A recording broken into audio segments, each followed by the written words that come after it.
Oops. Hi, welcome to Angela's Anything Show. And today I'm going to show you how to make healthy, delicious, nutritious banana bread. Yeah. I am obsessed with banana bread. I'm not even that big into sweets, but like banana bread is one of those things that's like a savory sweet situation. So I like when those two worlds come together, which is why I like peanut butter filled pretzels so much. Also, you might notice this is a new top. I actually got this from American Eagle like 2 months ago and I didn't love it, but then I was too lazy to go to the mall to return it, so I guess I'm gonna have to learn to love it. Okay, what else do I want to say about banana bread? This recipe is from Minimalist Baker. I love her recipes because they're very easy and have as few ingredients as possible. So this recipe only has 7 ingredients. Just kidding, it has 9 ingredients. First things first, you all know in order to make banana bread, you need very overly ripe bananas. You need them to look like unsettlingly brown. I've had them even like browner than this, where there's like mold growing on the side of them. Whatever, I didn't get sick, it was fine. Before we start doing things with this little guy, we need to make our flax egg. If you don't have flax and you eat eggs, use an egg. But if the recipe gets messed up, it's not my fault. This recipe is 2 tablespoons of the flax mixed with 6 tablespoons of water, and that kind of forms this viscous that mocks an egg. You understand? We'll use this to mix it. There's like a floating... You know, actually, I don't want to wreck this shirt. Hold on. All right, so our flax egg is made, our oven is preheated, and you know what? Just to get ahead of the game, I also greased my loaf pan. I think this is a 9x11. Oh no, this is 8x4. 9x11, where the fuck did I, that would be a rectangle. Okay, I have this, so now we can actually begin.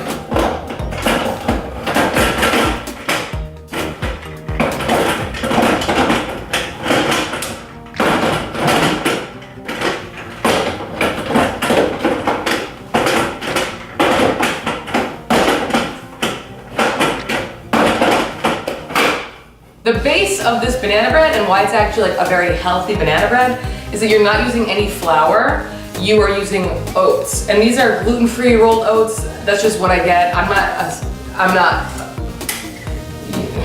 We're gonna take 2 cups of the rolled oats and process them into a fine flour. 1, 2.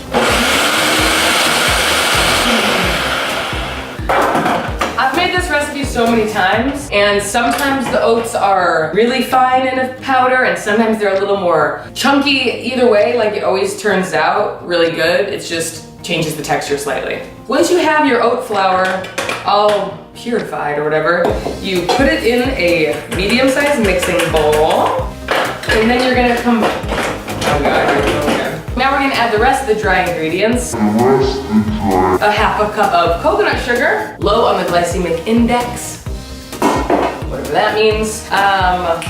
Baking powder. I used almost a tablespoon.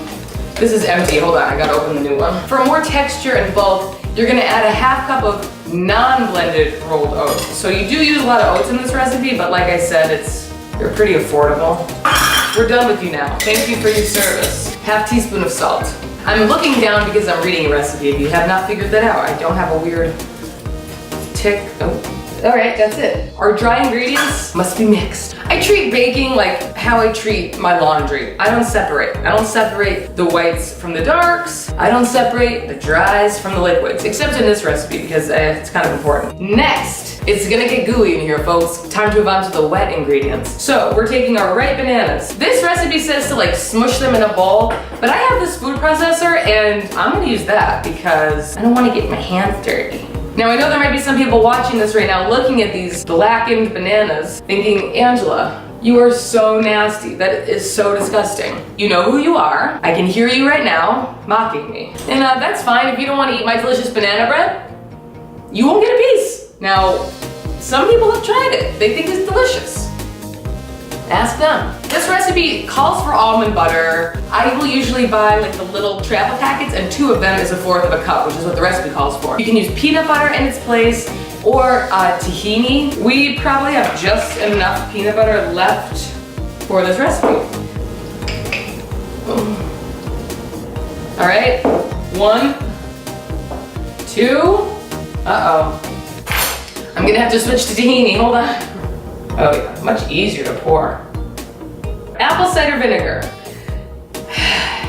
We're not gonna lose our way here. 1 teaspoon. This is when all my good intentions go out the window. Okay, oh my God, I'm dripping peanut butter everywhere. There's fucking tahini everywhere. Next up, vanilla extract. Don't have any. Not really that important to the recipe, but I read if you don't have it, you can replace it with maple syrup, and it's a 1-to-1 measurement. 1 teaspoon is a negligible amount. And the only thing left to add for wet is this egg. You remember this? Now you can like mix it up with your finger if you want. Ugh.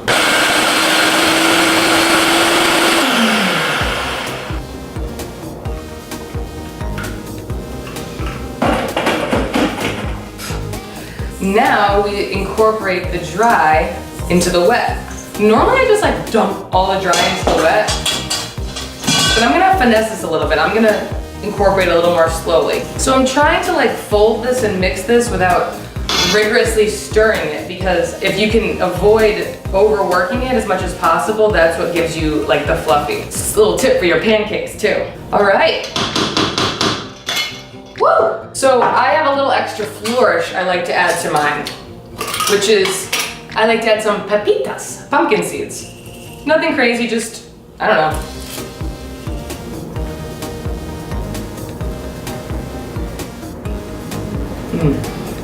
The best part about cooking things vegan, like baking, you can eat it raw and you're not gonna get diarrhea. This looks profesh. It smells profesh. We're gonna pop this into the oven. This recipe calls for 60 to 70 minutes. I find when it's over 60, it gets a little burnt in my oven. I'm also gonna test out covering it in the last 20 minutes because sometimes my top gets a little too crunchy for me and I want it to be a little softer. Okay guys, it's been an hour and we are back. Looks pretty damn good to me. Yummy. It's soft on the inside, it's hard on the outside but not too hard.